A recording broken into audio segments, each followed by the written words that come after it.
Welcome to Pure Hustle Podcast. I'm Mike. And this is Orlando, and we're on episode 371, and this is an update episode. I think it's 471. You took a whole 100 episodes away from us. I'm so sorry.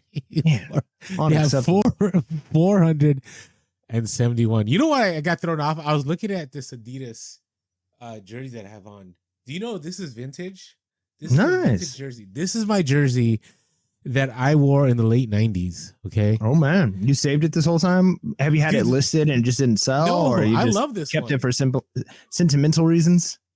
It is sentimental reasons because I also, when I worked at Macy's and Target and I caught shoplifters, like this was like my lucky shirt. This is when I caught like the big thieves, like the major arrests, like. And I love this shirt, and now I can wear it. So I wear it now. It's getting too big for me, but I love it. Like, there's another. Hey, by the way, throwing it out there. Everybody who loves listening to Pure Hustle Podcast, there is a jersey I'm looking for.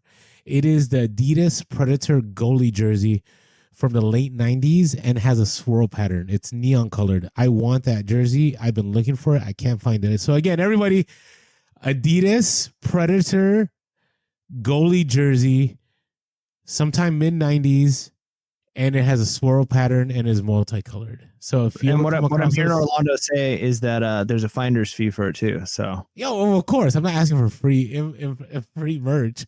No. I'm saying, but like even if they just find the listing and send it to you. Oh yeah, no, I'll pay you $15.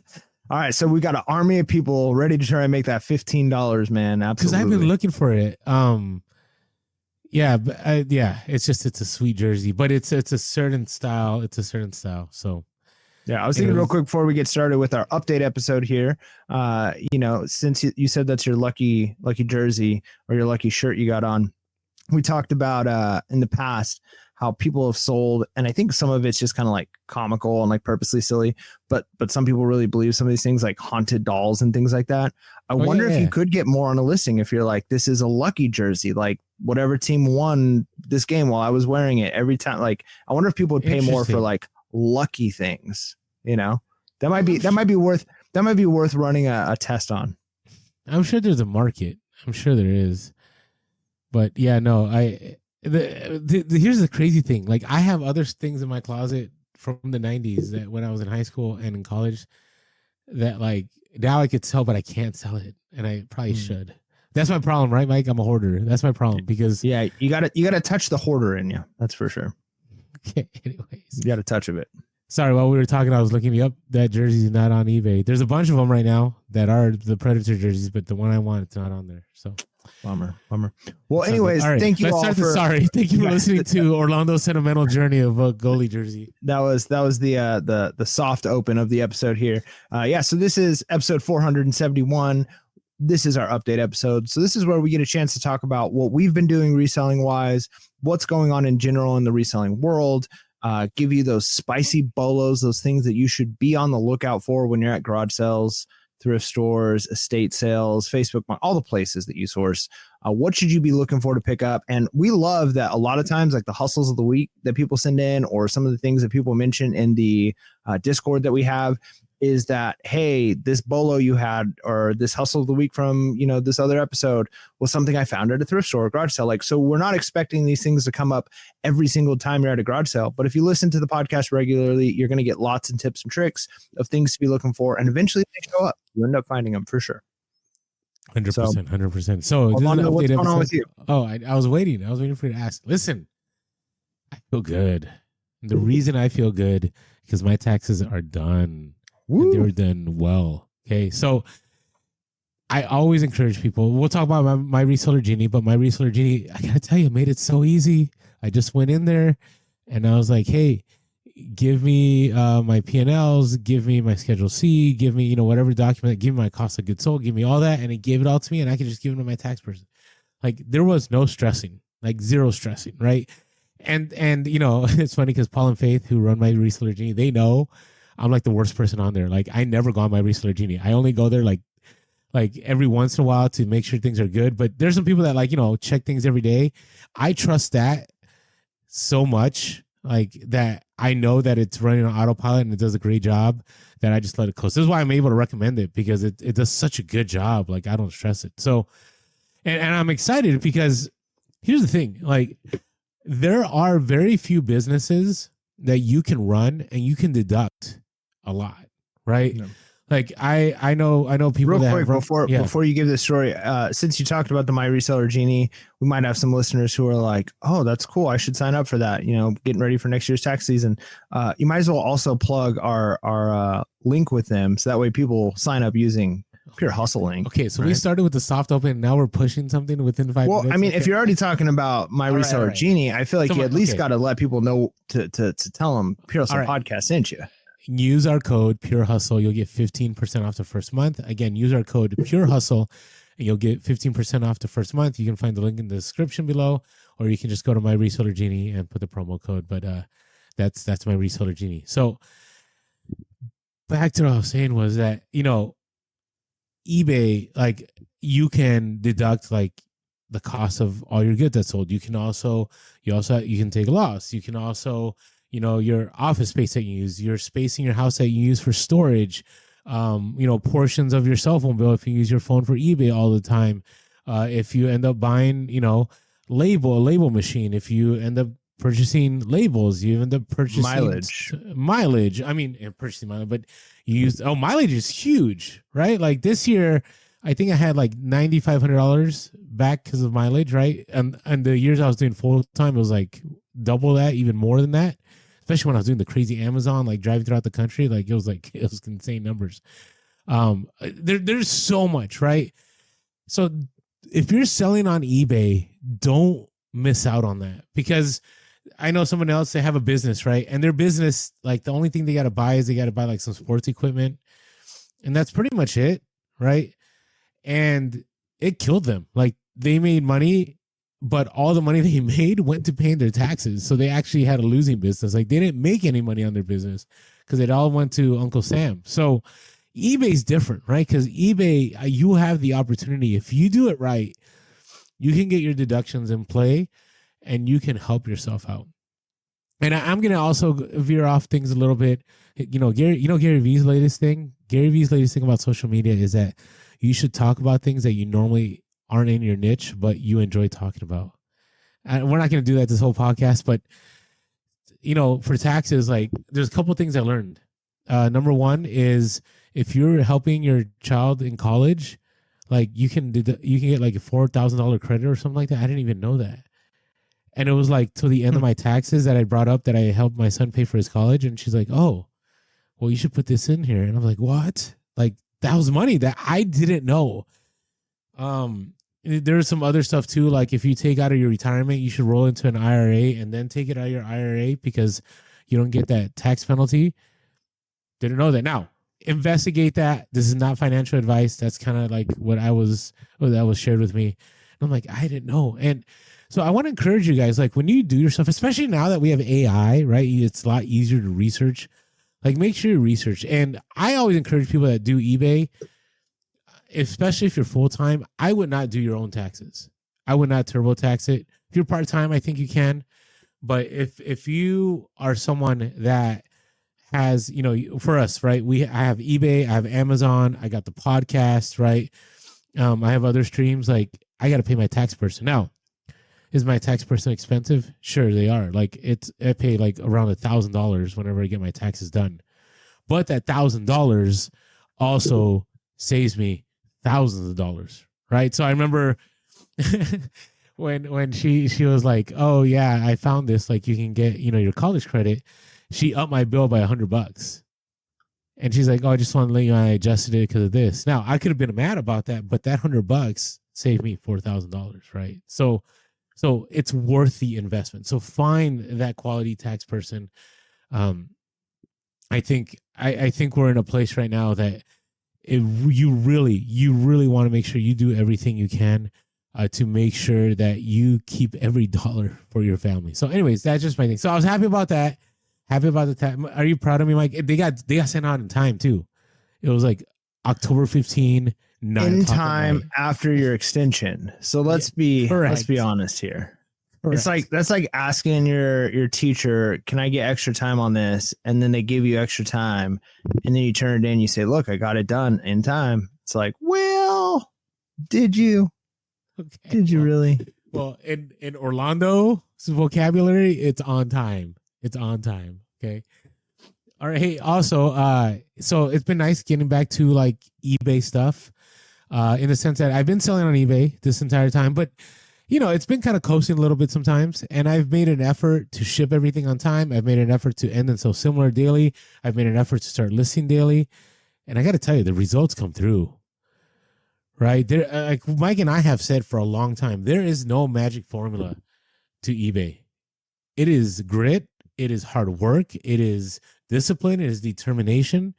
And if you're out there sourcing and you're out there listing and you're out there shipping on time, you're providing great customer service, you should see results equivalent to the work that you put in. Now, that doesn't guarantee that if your store goes to 1,000 items to 2,000 items that you're going to double your profit, but you are going to make more money. Right, especially being consistent about it. So it's been nice. I've always called eBay like the slot machine that you can always win, meaning that like if you're ever in a place where you're short on money and like, man, I really need to make a certain amount of money in a month or two, you just pull on that eBay slot machine, and when you pull on the eBay slot machine, it's gonna end up all cherry, and you're gonna win, right? Like you're gonna make money, right? It's just gonna take that hard work. Right. I say Whatnot's one of those too, but Whatnot, I would say it's kind of hard. Like Whatnot, you got to sell up to 1,000 items. But once you get there, you get faster payouts. You can get it by like the next day. But you also got to remember it's a ton of work. And so, you may run 2 or 3 auctions and you may make more money on eBay by just listing that entire time your items and waiting a little bit longer for your money. But again, that's the beauty of reselling, right? Is that you need to make money, like you can make it happen, right? You don't have to go find a second job. You don't have to depend on Uber or DoorDash to get you through. Like eBay can do it if you just apply yourself right. So there's that. And then I got my Amazon account reinstated. I haven't shared much about this, but that Inform Act, I got to tell you, that thing, they want your address, and Amazon now wants facial recognition. So in order for me to get my Amazon account available again, like it got blocked out and I couldn't sell on Amazon, and I got lazy because of everything, so I didn't take care of it for like 3 months. But Q4 is coming. Q4 is actually here, and I was like, you know what, I'm gonna push Q4 here on Amazon. So I got on there, and I was kind of shy about I don't want facial recognition. Like this is not good. But here's the reality: like there's no escaping it. Like Amazon was either you give us your face or you cannot sell on Amazon. And so I had to do the whole turn to your right, turn to your left, look up, and I'm good now. I'm back to selling Amazon. There's a part of me that wants to get back into the Amazon chase, right? But I will tell you, it was disheartening because when I got on there, like Lego, I never had a problem selling Lego, and now I got to play again and selling Lego. I never had a problem selling other brands, and now I got to play selling there. So my encouragement to you is if you have an Amazon account, just keep up on it. Don't pull in Orlando, because then you got to redo things. So yeah, that's my update. Things are good. Things are looking up, and I'm looking forward to just a great Q4. We'll talk more about Q4 in the coming weeks. All right, Mike, what's going on with you? Man, I feel like things eBay wise have been really good for me this last week or two. I think the last time we did an update episode, I talked that my plan was originally just put a bunch of my stuff on auction. I didn't end up going down that route yet because as I'm going through my inventory, getting some of my stuff that's just in my death pile listed and trying to go through and reorganize some things, I realize I've got a lot of things that are listed that are not that great, right? So I went through... I'm kind of going through tote by tote, right? So I started with one tote and I'm looking through things. And I'm like, look, this thing only sells for, I'm looking up comps on it, like $15 if it sells at all. I've got it listed for 15. By the time this ends up like selling, I'm barely going to make any money, and it's already sat for 3 years, right? So I ended up donating like almost, after going through a few totes, almost a whole tote's worth of stuff. I ended up trashing almost a whole tote's worth of stuff that just wasn't worth it. And I ended up, no, I mean, it's rough, but part of, just to give background for people who aren't not paying attention, but haven't been paying attention to recent episodes. I'm hoping to sell my house and move and buy another house. And I don't want to move all my stuff again. I don't want to move all of this inventory that's just kind of wasted space. So for me, a win is getting as much money as I can out of my inventory and getting rid of stuff that's just going to literally be waste of space on a U-Haul truck and having to move again. So that part has actually been a win for me, just kind of getting rid of things. I ended up like bulk selling a whole tote worth of board games locally, sold the tote with it. So it's like I'm making decent amounts of money, but I'm selling things like at speed. So I've had a lot of eBay sales recently from stuff that I had in my death piles that I hadn't had listed. I'm listing things, but my motto right now is like, if I could list this, if there's some comps for $80 for this item, a few of them have sold for 80 recently, and mine could probably get 80, I'm just listing it for 50. Like, I'm not even playing around. Like, I want this thing to move. And pretty much guaranteed everything that I've listed in the last week has like sold within a day or two of listing.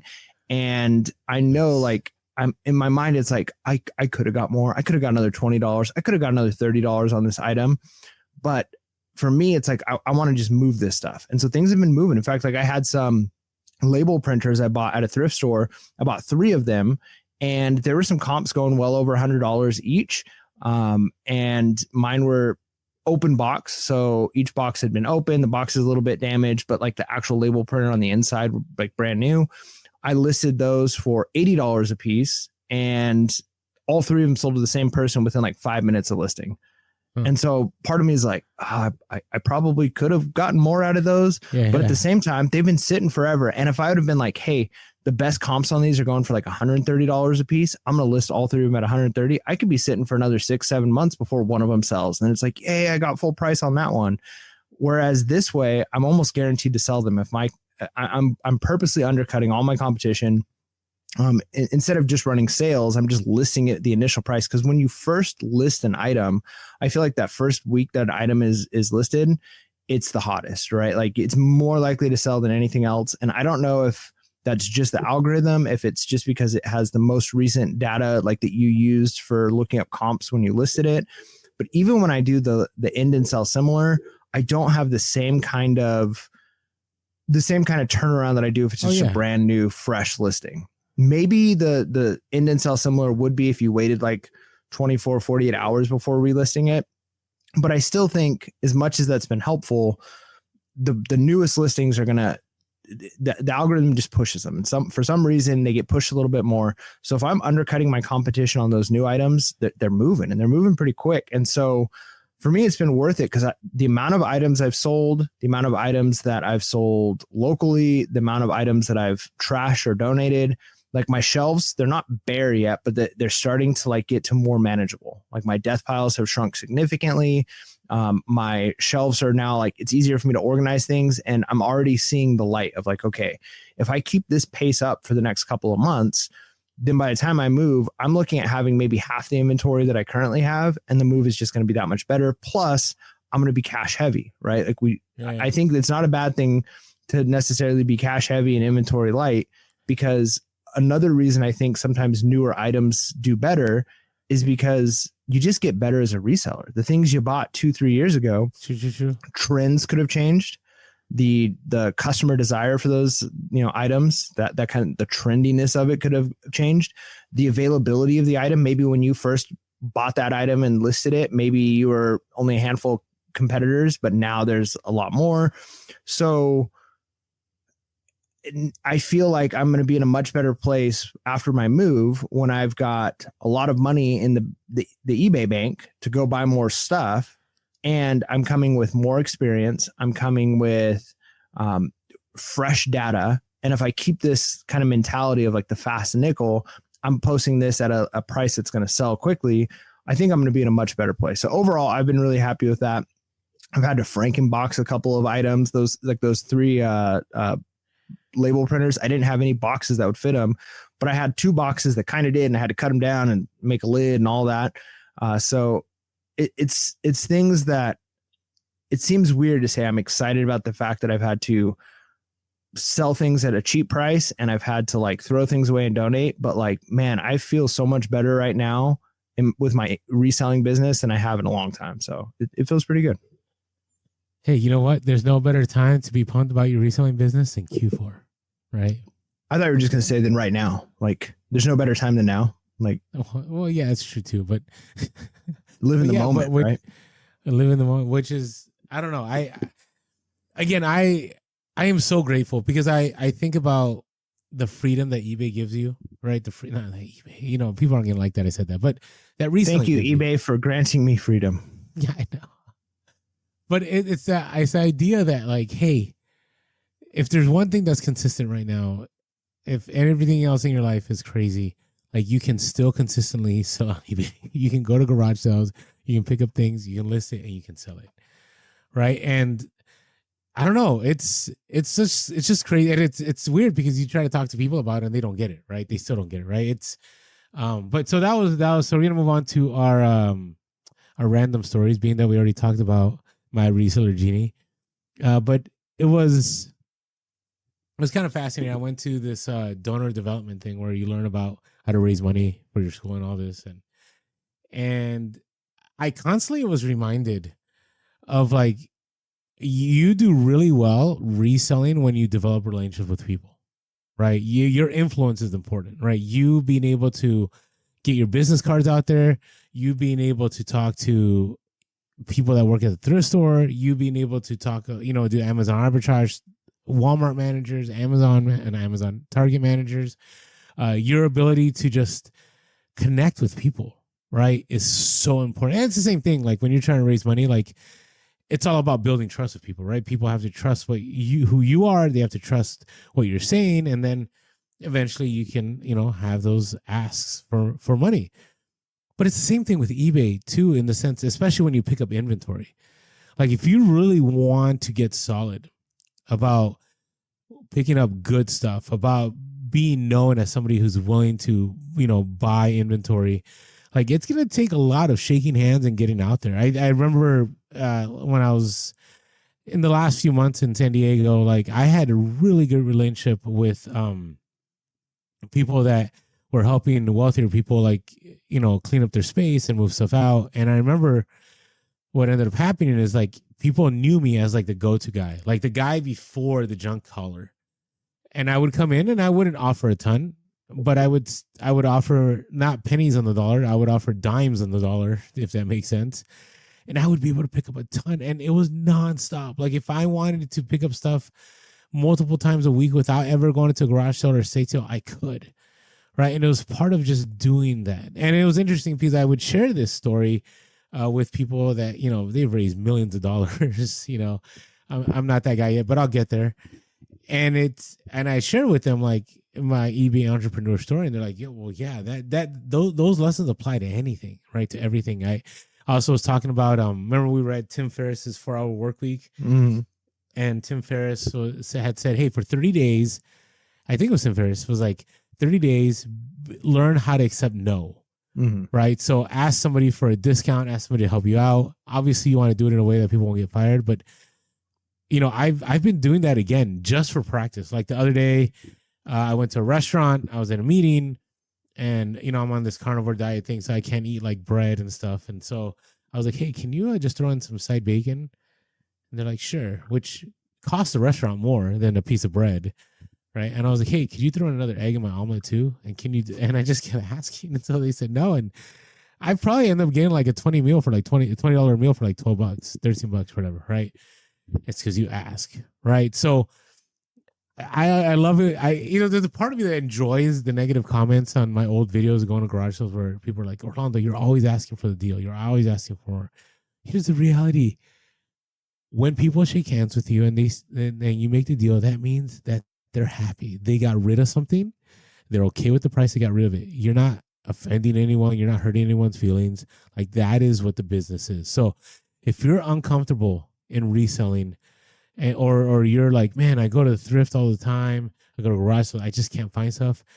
Work on networking. Work on connecting with people. Work on shaking hands with people. Work on asking, right, until they say no. I mean, it doesn't hurt in a negotiation if somebody's like, I was thinking of 12, and you're like, 12, could you work with that a little bit? And they're like 11, like, a little more. And so what? They say no, so what? Like, or they may say, sure, $5, and you get that deal. So be aware of that. And there's a way of doing it. There's a way of doing it too, where you're obnoxious, right? Like, people can be obnoxious where they're trying to get the no and they're asking too much. So, like anything, like, I hate that we have to qualify everything, right? Because there are going to be people who we have our haters who are like, you're this and you're that. And every episode we say is something. It's like, you're just obnoxious way. Look, there is an obnoxious way of doing things, but there's nothing wrong with practicing that negotiating, practicing seeing what you can get out of something. There's nothing wrong with doing it if you do it in a balanced way, right? Where you're not like just being obnoxious and continuing to push people past where they're uncomfortable. Like, and if you don't know how to do that, then maybe this isn't the strategy for you. Like if you don't have the people skills to realize like, hey, I'm creating a very uncomfortable situation, not in the way we like the uncomfortable silence, like that's good. That's good negotiating strategy. But if you're like actually making people uncomfortable by the way you're doing things, then maybe don't ask and keep pushing till you get no's. But yeah, there's nothing wrong with that. People are afraid of no, and you don't need to be. All right. Was that the last of your random story? That was my random story. Yeah. What's your random story? So one of the things that I've realized, because I get a lot of people who ask questions about selling locally. Yes, you deal with flakes. Yes, you have to deal with like meeting up with people. And I tend to have templates where it's like, I know the days and times I'm going to be at certain places, when I'm available, when I'm not. And so when somebody's very interested in getting something, I kind of just post one of those templates in of like, on this day, on Saturday, I'll be at this place at this time. Like if you want to meet up, if not, like, and if it doesn't work, it doesn't work. Right. And sometimes if it's a big sell, I'll work with them.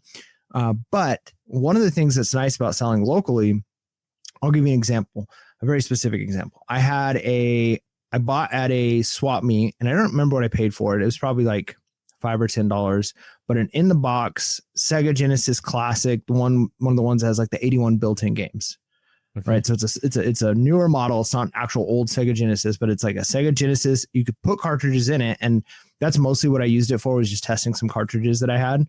Yeah. But it's got the controllers, it's got all the stuff, and it's got 81 classic Sega Genesis games in it. Well, it's just been taking up space. I haven't been buying any Sega Genesis games recently. So I'm like, I'm going to list this thing on eBay, because when I looked it up, comps were good. And I get really excited because I'm looking up and there's like, man, some of these comps are going for like $80 or $70 for this thing. And I put in my exact model and the brand that made mine. And for whatever reason, I guess different brands made the same thing. My brand, the one that I had exactly, was selling for about $15 on eBay. Right. And I'm like, that's crazy that there are some brands of this that are selling for $80 or so. And the one I have is selling for $15. This is not worth it. That's one of those items where it's like a big box. I'm not selling this on eBay for $15, even if I make the customer pay for shipping, because by the time it's all said and done, like I'm going to make $10 out of the deal, and the time it's going to take me to list it and ship it and all those things. So then I get the bright idea. Like, look, there are people paying $80 for basically the same things, just a different brand. I didn't know there were different brands of this. So I'm going to list this on Facebook Marketplace, and I'm going to list it for $40, right? Like that's a little bit more doable. Sure enough, as soon as I list it for $40, I'm getting people hitting me up, and I sell this thing on Facebook Marketplace for $40 as opposed to trying to sell it on eBay, which I could have at max got $15 for.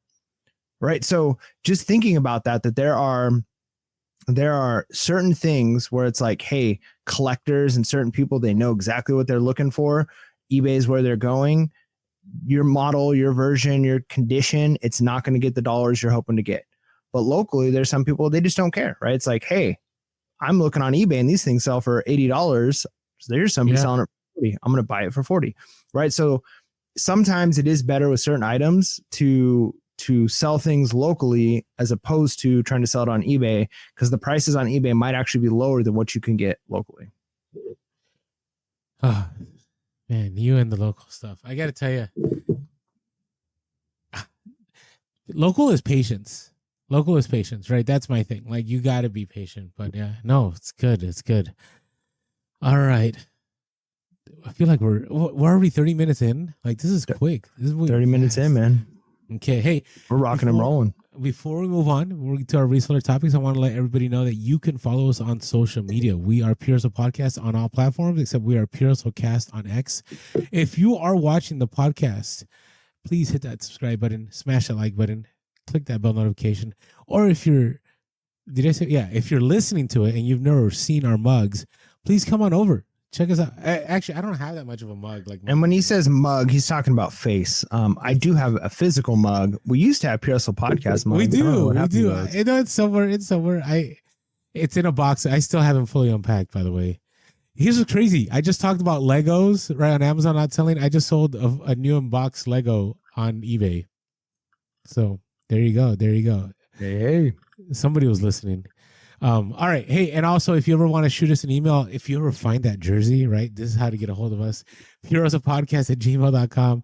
That's purosapodcast@gmail.com. Always grateful for everyone that is out there and, lets us know, hey, this is what I scored. This is my hustle of the week. But you're also welcome, to just send us some, questions, right? We love to do some Q&A. And as always, grateful for all the reviews. We are the largest reselling podcast out there. We are the most reviewed reselling podcast out there. And it's because of every one of you.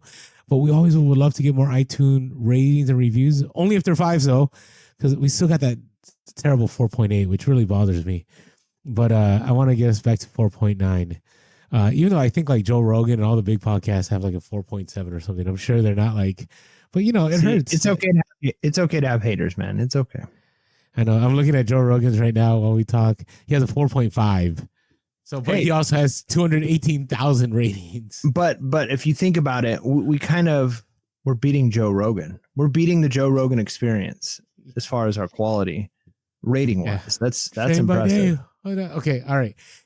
Anyways, appreciate all of you. And last of all, if you're like, hey, you guys talk about this Discord, I want to get involved in a group that thrives. I want to be part of a community of resellers that are serious about what they do, part-time, full-time, eBay arbitrage, Amazon arbitrage, eBay collectibles, eBay clothing, whatnot people, all kinds of resellers. Come on over. Go to patreon.com/PureHustlePodcast. Again, that's patreon.com/PureHustlePodcast, or go to the link below for $5.55 a month. $5.55 a month. Okay, you will probably make that money back pretty quick. There's no guarantees. There's not a guarantee, but pretty sure you'll get a shipping tip. Maybe you'll find a bolo. Maybe you might even sell to somebody, which please do not do that. But I think we have a place for that, right? Like seller to seller, right? Reseller to reseller, like inventory selling. So check us out, Pure Hustle Podcast on the Patreon. Appreciate everyone that continues to support us. Love all of you. All right, so let's get into some reseller topics here. All right, here we go. eBay and collect. Oh, lost you, Mike. Shut garage sales. All this and more. eBay reseller news. Alonzo, take it away. Take it away. All right. So, CEO of eBay, Jamie Iannone, he talked about the fact, this is on Yahoo Finance, that eBay has $10 billion collectible business. It's a lot. It's a lot. And I'm telling you, I am happy with the direction that eBay is going as far as with collectibles. I think it was a smart move. I think it just continues to help. I think it keeps eBay relevant. So Jimmy Iannone has some interesting things. He said the average household has $3,000 to $4,000 worth of stuff that could be sold on eBay. So that means if you are a new reseller and you're like, where's their inventory? Look around you. You may have stuff in your house. Now, I will tell you, if this was Orlando in his early 20s, just married, all I had was cheap, no offense to anybody, but I just had like Walmart, off-brand, stuff, private label stuff. That's all I had. None of it has any resale value. Now, in my 40s, after doing reselling for a while, I definitely have that kind of inventory. But maybe your grandparents' house does. Maybe your parents' house. Maybe your aunt. Maybe your uncle. There could be thousands of dollars that you have not thought about. Right. And Jamie Iannone actually says that less than 20% of that is online. So there's a ton of stuff out there. So there's some other interesting things he said here. He had talked about the idea that, on eBay, the used and refurbished market is huge. Right. We had talked about how, episode 200 something, how 80% of the stuff on eBay was brand new. Now it is 40% of the platform. That's a huge shift, right? We're talking about almost half of eBay, right? And you might be like, oh, that means there's a lot of sellers and things are crowded. No, listen, the more sellers there are, the better that is, because that means more people know that, hey, you want to get something collectible, you go to eBay. Last thing he said here was, when you're trying to make your dollars last and you can get an almost like new product for 40% less and is backed by a warranty and money back guarantee, people do trade down and take advantage of that. And I think that's happening. I mean, right now there's all this talk about we're in a recession, we're in rough times. I mean, it's been like that for like 3-4 years. But the reality is that, yeah, people, I mean, I myself, like right now I have an event I have to go to, and I have to like dress up like a golfer. I'm not a golfer, but I'm looking for a Masters jacket online, and I found some for like $30-$40, right? And no one's gonna know the difference. But I'm not gonna wear the Tiger Woods one that I saw, not Tiger Woods, but the year. Remember that one that I sold for like $300 or something? Mm-hmm. So no, $300, $500. Yeah, I'm gonna buy Master. Anyways, what I'm saying is I could buy from the Master store, or I could buy brand new, or I could just buy used, right? And it's a deal and a half. So I really encourage, I gotta tell you, remember when eBay at one time was like, I talk about this all the time, we're gonna do managed delivery, we're gonna compete with Amazon and all that. Like, I don't know if that would have worked. No, I don't know. And the only thing that I liked that they said was, imagine, he was talking about like how Amazon boxes are on every porch and that symbol, everybody sees it. He's like, imagine if it's eBay boxes in the same way, like every porch, every few days is getting an eBay box, and a box that's got the eBay logo on it, right? Like that's marketing. And I've been saying for years since he said that, it's like, you could do that. You already have eBay boxes that we get when we get our coupons, but even the eBay tape, remember when we were at eBay Open, and like as they were closing, we were leaving by one of the booths, they're just handing out like tons of rolls of this eBay tape to people who were walking by. So many. And all that's gone from me now, right? And it was cool because they had like green and pink and like different colors, but it all was eBay branded. Just imagine if eBay was like, hey, your store sells X amount each month, like we're going to ship you free, 5 eBay tape rolls, and that you just get that tape. So even if you're not using eBay boxes, even if you're using, like a lot of us do, like we're recycling Amazon boxes and we're recycling various boxes that we find, or you're going and you're buying boxes at Uline or U-Haul or all these other places, Walmart, if every box had eBay tape on it, people would start seeing it, right? Like people would see eBay more and more in their day-to-day life. Think about how much money they spend on advertising, right? And for the most part, the advertising they're doing some of it now more for collectibles, but a lot of their advertising is like auto parts, right? So they're spending millions, I'm sure, every year on commercials, for NASCAR commercials, for auto parts. Get your auto parts on eBay. But imagine if just day-to-day life, as people are going around, you go to visit someone's house and they've got a box on their porch and it's got eBay tape all over it. And it's like, oh, you got that on eBay? It starts a conversation. Whereas right now, most of the boxes I'm sending just has that like, duck tape, or the, not duck, but the brand.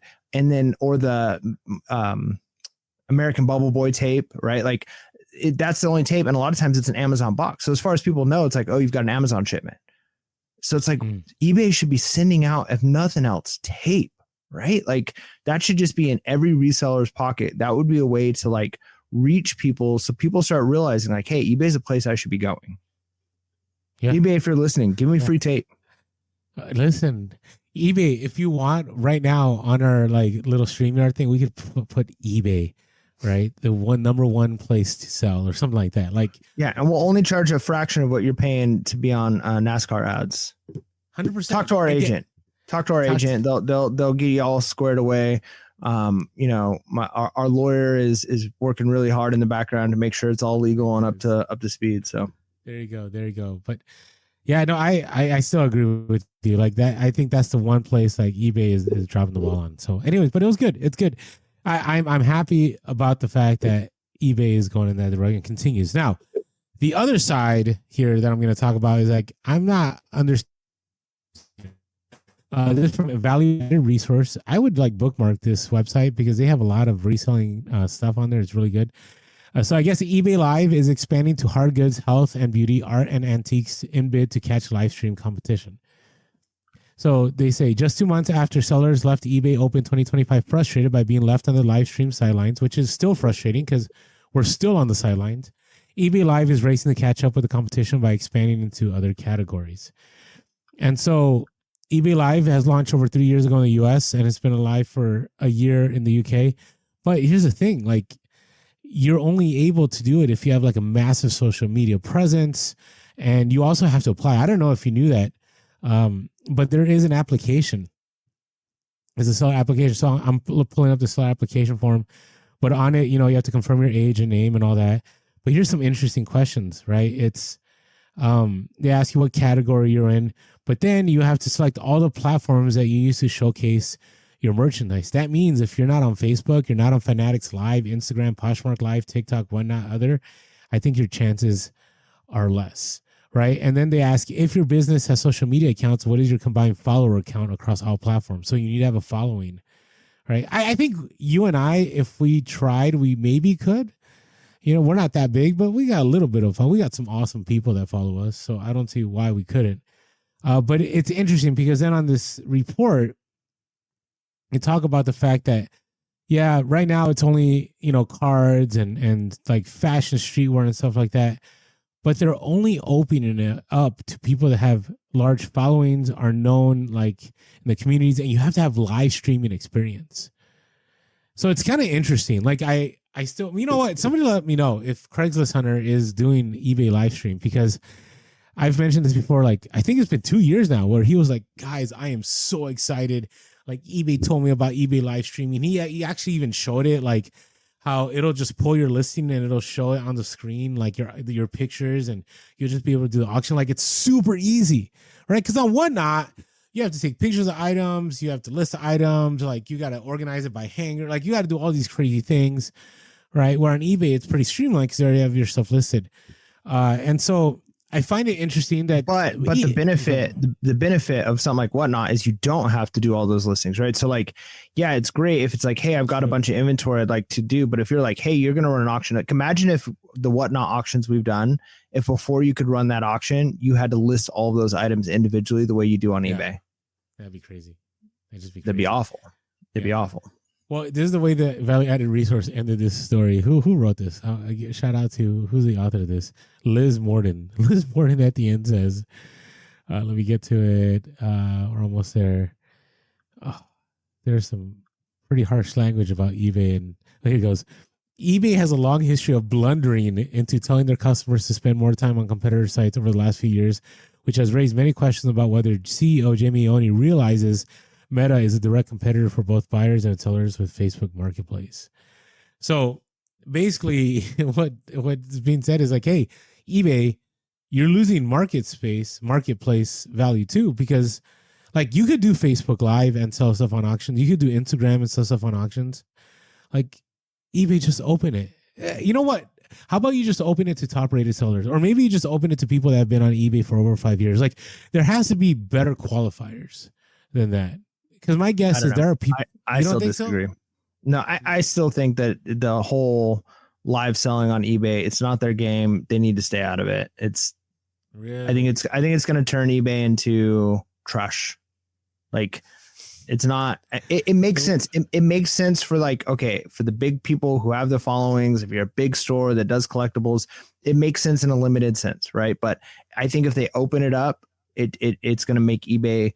Like I've said my piece the last episode or maybe the episode before about it. So I don't want to rehash the whole thing, but it's like Whatnot is the place to go for those types of things. I don't think the average person who's like, hey, I want to get a Masters golf jacket is like going to go onto eBay and be like, now let me find these. There's 1,000 people doing live streams right now. Let me watch all those and try and find one that's like, no, you go and you type in the thing you're looking for. And that's what eBay is. Right. And if you are like the kind of person who's like, but I'm really into baseball cards, and there's this one store that does sales and things, and every once in a while they do a live, it's like, okay, that makes sense for a very limited, but if they just open it up and it's just flooded and you open up eBay and all of a sudden there's just like selling this, I just don't think it's the place for it. I get it. No, I get it. I agree with you, but I just want it open. That's all. Okay. You just want it. All right, this next one is from ABC News. I don't want to spend too much time on it, but it's talking about how the government shutdown is going to force more garage sales. And I thought, that's interesting. Two angles I think about that is one is, this is why, again, it's always good to have eBay, right? Because who knows how long the government shutdown is going to be. It could be 1 a day. It could be 2 days. We could be going another month. I don't know what the longest has been, but it can keep going. It was like 40 some days. I think is like the longest. I could be wrong. What day are we on right now? I think today is like, I think as of us recording, right, the episode will probably release a little bit later, but I think they just had their 11th vote. So I think we're on day like 15 or 16 maybe at this point. Yeah. So think about like maybe Or there's some 17, government- maybe it's October 1st. I can't remember when it happened. but just think about it. Maybe there's some government employees that sell on eBay and they have inventory and they're like, they're good, right? They're not stressed about it, right? Right now, it also works on the Yeah, I other doubt end. that. Well, you know, I doubt that there's many of them that have that. I get we what have you're government saying. employees. Yeah. I get what you're saying. Is Like always be having something ready. like eBay. Yeah.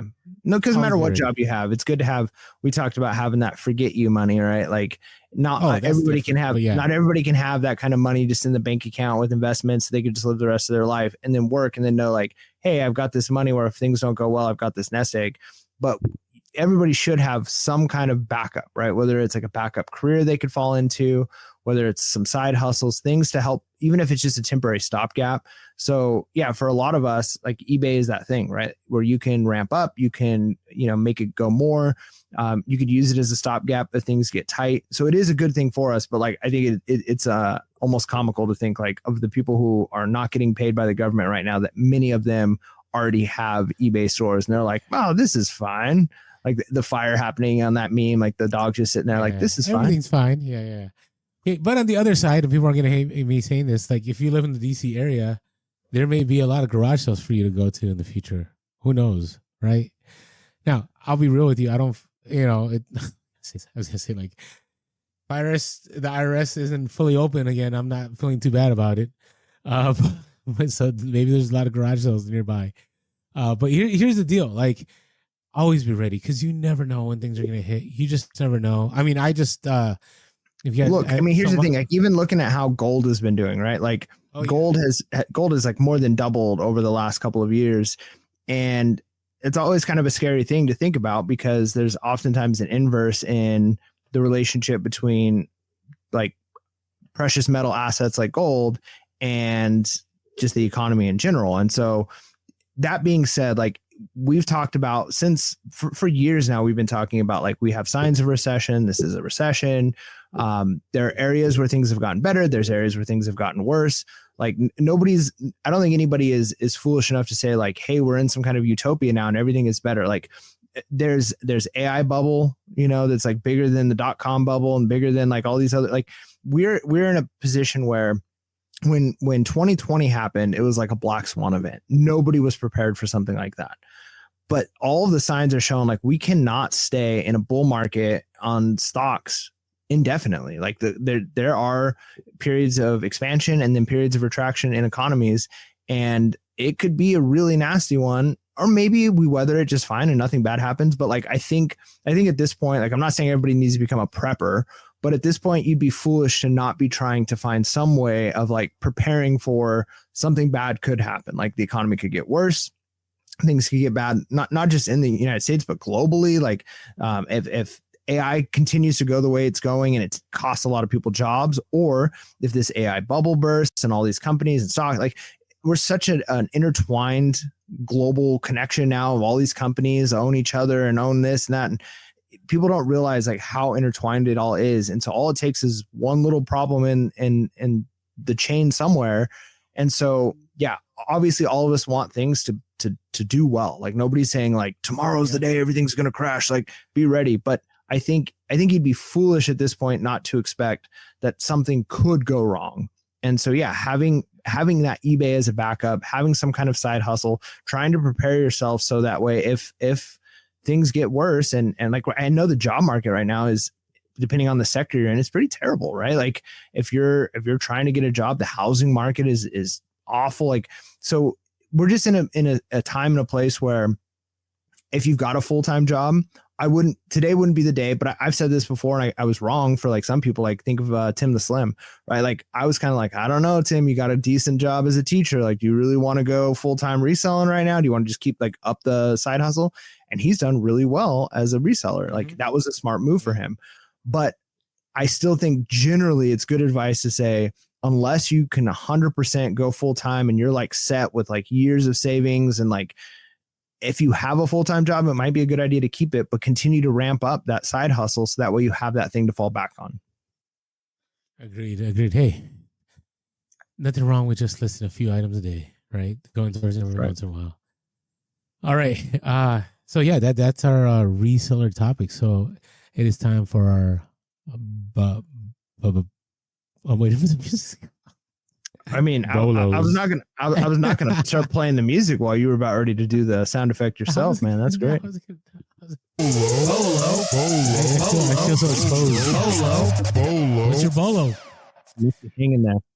All right. So my bolo is, I don't think I've mentioned this before, but maybe. So I know I've talked about cycling before. Right? I've talked about cycling parts for bicycles, like specifically like road bikes, but the same thing for mountain bikes, whether it's sprockets, whether it's pedals, whether it's shifters, like lots of different things can be very valuable.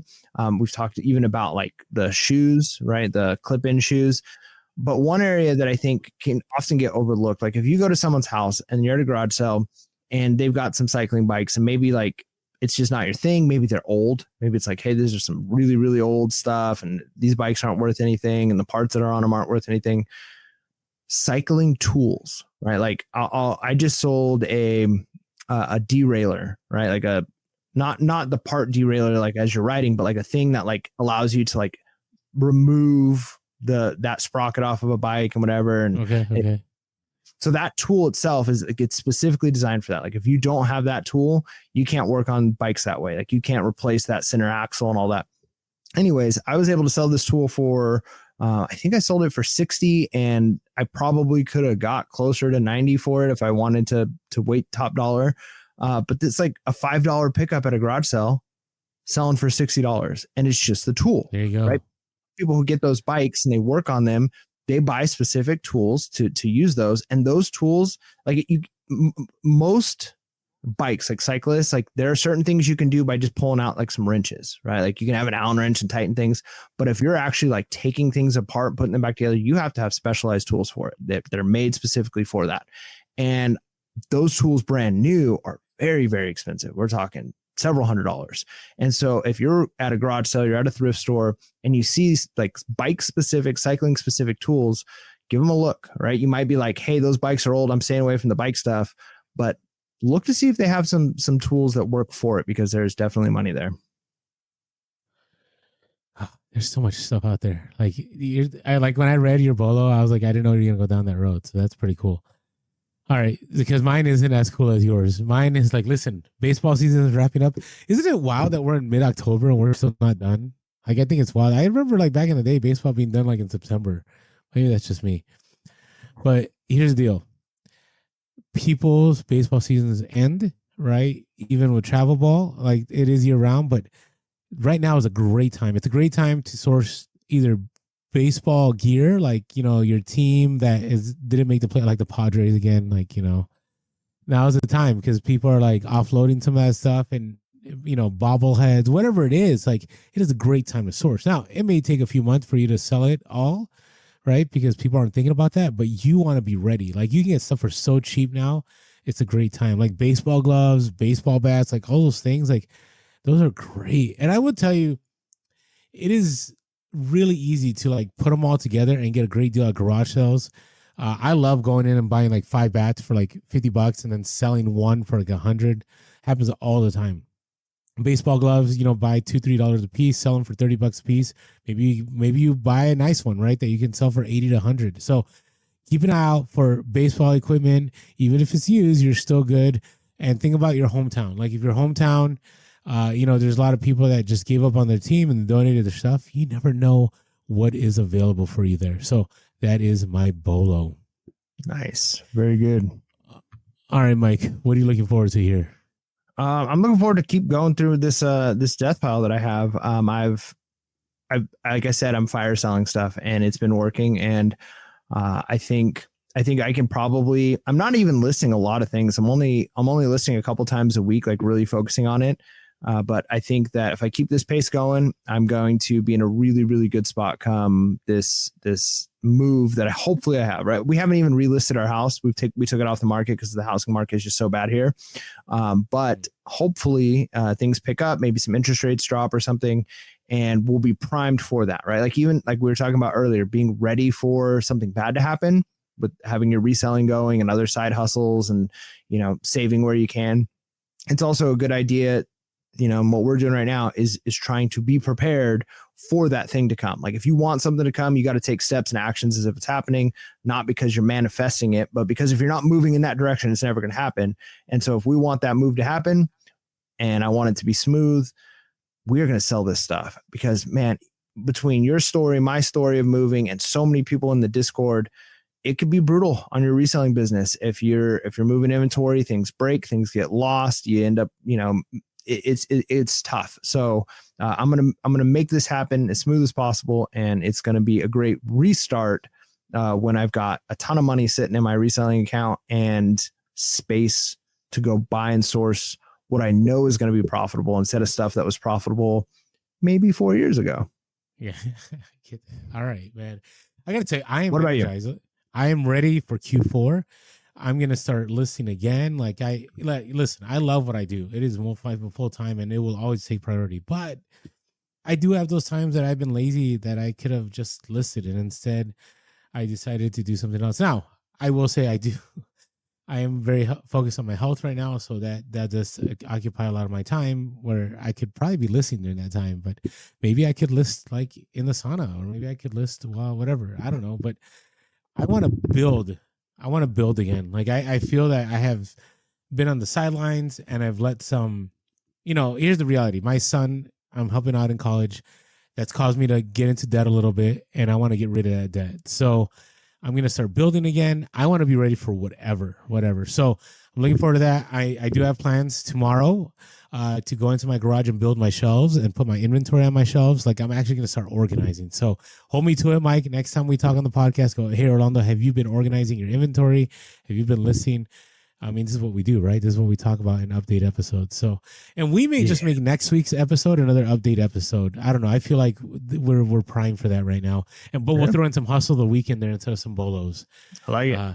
So that's what I think we'll do. So anyways, hey, thank you to everyone that listens. Thank you to everyone that supports us on Patreon. Appreciate every single listener that's on here, and always know like you can make this happen. We're not here to sell you a dream. This is just a reality that we've encountered for the last 8 years, going almost 9. And with that being said, make sure to be real, be relevant, and be reselling leads. Peace. From garage sales to thrift store aisles, we hunt for treasure, stacking them in piles. Hustling hard.